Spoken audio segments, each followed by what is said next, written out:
जाति जनगणना होना चाहिए या नहीं होना चाहिए? हम जातिवार जनगणना के पक्षधर हैं। हम 20 साल से चिल्ला रहे हैं। हमने जब आवाज़ उठाई, हमारे नेताओं ने मिलकर जब आवाज़ उठाई, ये आवाज़ अखिलेश जी को भी कान में गई, राहुल जी के भी कान में गई, मायावती जी के भी कान में गई। आज जो लोग भी चिल्ला रहे हैं उनसे ईमानदारी से पूछो कि आज क्यों चिल्ला रहे हो। 20 साल पहले से भारतीय समाज पार्टी की सेना, भारतीय समाज पार्टी के लोग 20 साल चिल्ला रहे थे। जब तुम सत्ता में थे तो तूने क्यों नहीं किया? हर 10 साल पे जातिवार जनगणना होनी चाहिए। 4 बार समाजवादी पार्टी की सरकार, 4 बार बहुजन समाज पार्टी की सरकार और 40 साल कांग्रेस की सरकार, क्यों नहीं किया इन लोगों ने?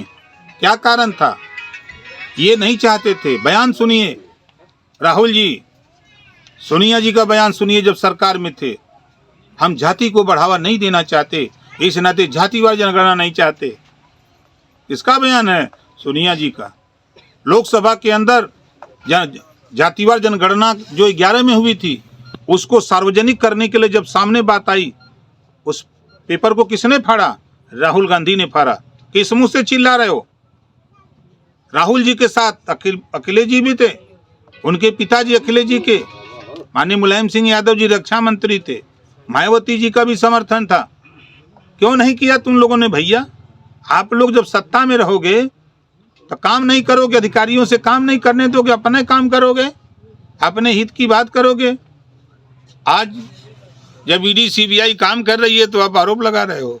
अगर आज दलगत राजनीति से हट के देखिए तो जितना रेलवे का विकास हुआ है इस सरकार में, बेशक कांग्रेस की सरकार में काम हुए, लेकिन जितना विकास जिसको कहते हैं, स्टेशन पर खड़े होइए तब आपको लगेगा कि नहीं स्टेशन का विकास हुआ कि नहीं।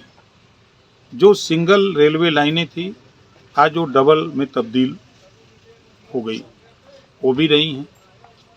आज जितने भी आप हाईवे पाएंगे, सड़क का निर्माण, लंबी सड़कें बड़ी संख्या में बनी हैं। अब रहा सवाल कि जो गरीबों के विकास की योजनाएं हैं, अब हम बोलेंगे तो फिर विरोध वाली भाषा हो जाएगी कि गरीबों के विकास की जो योजनाएं हैं, आज मोदी जी, योगी जी के नेतृत्व में आप उठा के देखो। राजीव जी जब प्रधानमंत्री थे तो वो कहा करते थे कि हम 100 रुपया भेजते हैं तो 15 रुपया पहुँचता है। वो उसकी जांच नहीं कर पाए कि बीच में 85 रुपया कहाँ चला गया। आज मोदी जी सीधे दिल्ली से आरबीआई से पैसा सीधे लाभार्थी के खाते में, किसान सम्मान निधि, बिचौलिया खत्म। यही विरोधियों को तकलीफ है कि जो 85 रुपया हमारे लोग लूटते थे ये बंद क्यों कर दिए। दूसरा उठा के देखिए, सरकार भी थी उनकी, आयुष्मान कार्ड, गरीबों के इलाज के लिए कोई योजना नहीं बनाने की सोचा। आज उनको चिंता कि गरीबों को 5 लाख का आयुष्मान कार्ड क्यों बन गया। राशन बीच में बिचौलिए खा जाते थे, गरीबों तक नहीं पहुंचता था। आज वो सिस्टम बन गया कि जब तक अंगूठा लगाओगे नहीं तब तक राशन पाओगे नहीं। ये तकलीफ उन लोगों की है। विरोधी पार्टियों की, जो भी विरोधी गठबंधन बना है, वो गठबंधन के जमाने में ईडी सीबीआई के अधिकारी सोते थे। आज एनडीए की सरकार में ईडी सीबीआई के अधिकारी जग गए हैं तो विरोधी पार्टी वाले कह रहे हैं तो गलत हो रहा है।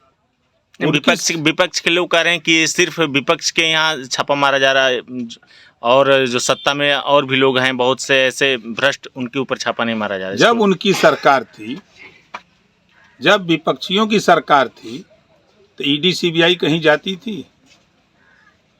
उनके पास तो पावर था।